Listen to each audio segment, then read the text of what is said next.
Hello बच्चों, आज हम क्लास 9th में चैप्टर पढ़ेंगे टिश्यूज। अब इससे पहले कि टिश्यूज में आगे बढ़ें, हम स्टार्ट करेंगे टिश्यूज होता क्या है।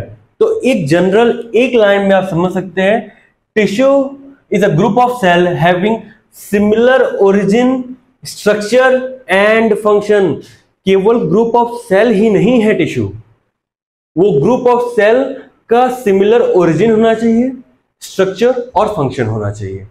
दूसरी बात, study of tissue is called histology. Study of tissue is called histology. ये बेसिक बात अपने माइंड में सेट करके आगे बढ़ेंगे। स्टार्ट करेंगे हम प्लांट टिश्यू। प्लांट टिश्यू को ब्रॉडली दो पार्ट में डिवाइड किया जाता है। एक होता है मेरिस्टेमेटिक टिश्यू और दूसरा होता है परमानेंट टिश्यू। एक बेसिक डिफरेंस जो मेरिस्टेमेटिक टिश्यू और परमानेंट टिश्यू में होता है वो ये कि मेरिस्टेमेटिक टिश्यू के अंदर डिवाइडिंग कैपेसिटी होता है।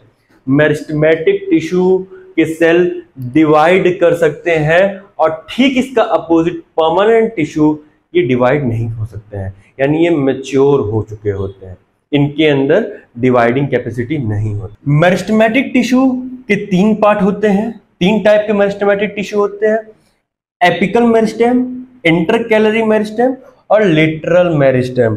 बेटा अगर आप एक बेसिक प्लांट को देखो तो इसकी टिप पे ऊपर की तरफ जो भी मेरिस्टेम रहेगा उसको कहेंगे बेटा एपिकल मेरिस्टेम। आपने गन्ने में देखा होगा बेटा, शुगर केन में नोड्स होते हैं, इन दो नोड्स के बीच का जो लेंथ बढ़ाएगा वो होगा इंटरकैलरी मेरिस्टेम। और बच्चे आप जानते हैं प्लांट में हाइट भी बढ़ता है, नोड के बीच में इंटरकैलरी मेरिस्टेम बढ़ा रहा है और किनारे किनारे गिर्थ जिसे कहते हैं बेटा गिर्थ, यानी प्लांट की चौड़ाई बढ़ना, ये बढ़ाएगा लेटरल मेरिस्टेम जो लेटरली प्रेजेंट होता है। फिर से देखिए, एपिकल मेरिस्टेम जो ऊपर होता है, एपिकल यानी ऊपर वाले हिस्से में, जो प्लांट की लेंथ बढ़ाएगा। दूसरा इंटरकैलरी मेरिस्टेम दो नोड के बीच में आएगा और इंटर नोड का जो डिस्टेंस है उसको बढ़ाएगा, इसके बीच का डेवलपमेंट ग्रोथ इंटरकैलरी मेरिस्टेम करेगा। और लेटरल मेरिस्टेम किनारे किनारे होगा, जो गिर्थ बढ़ाएगा उसकी चौड़ाई बढ़ाएगा, डायमीटर बढ़ाएगा। इतना बात याद रखेंगे। इसके बाद आगे बढ़ते हैं, एक बेसिक अंडरस्टैंडिंग आपके एग्जामिनेशन से पहले। मेरिस्टेमेटिक टिश्यू जिनका बेसिक डिफरेंस परमानेंट टिश्यू से था, ध्यान में रखेंगे, ये डिवाइड कर सकते हैं, ये डिवाइड नहीं कर सकते हैं इनके सेल। परमानेंट टिश्यू दो टाइप के, एक सिंपल एक कॉम्प्लेक्स परमानेंट टिश्यू। एक सिंपल परमानेंट टिश्यू, एक कॉम्प्लेक्स परमानेंट टिश्यू।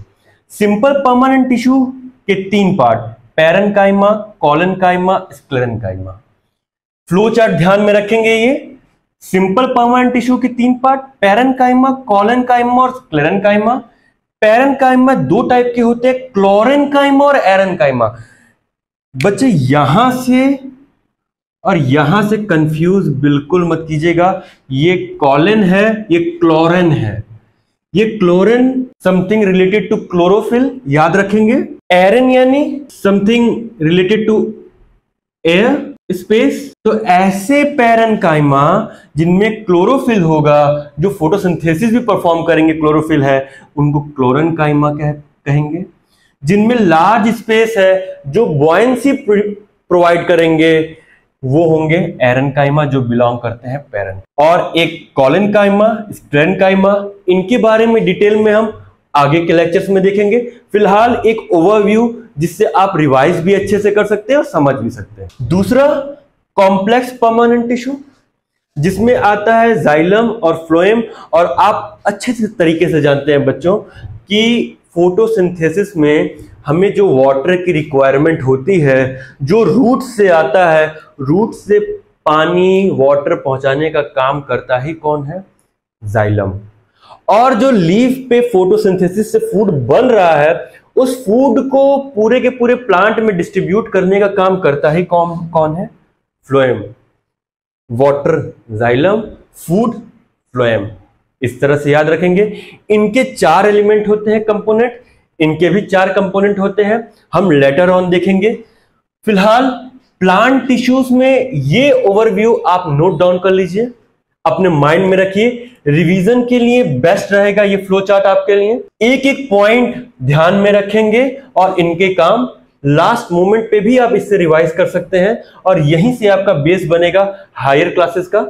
तो इस फ्लो चार्ट को ध्यान में रखेंगे बच्चों, आने वाली क्लासेस में हम इसे और आगे बढ़ाएंगे इस सीरीज को। Thank you.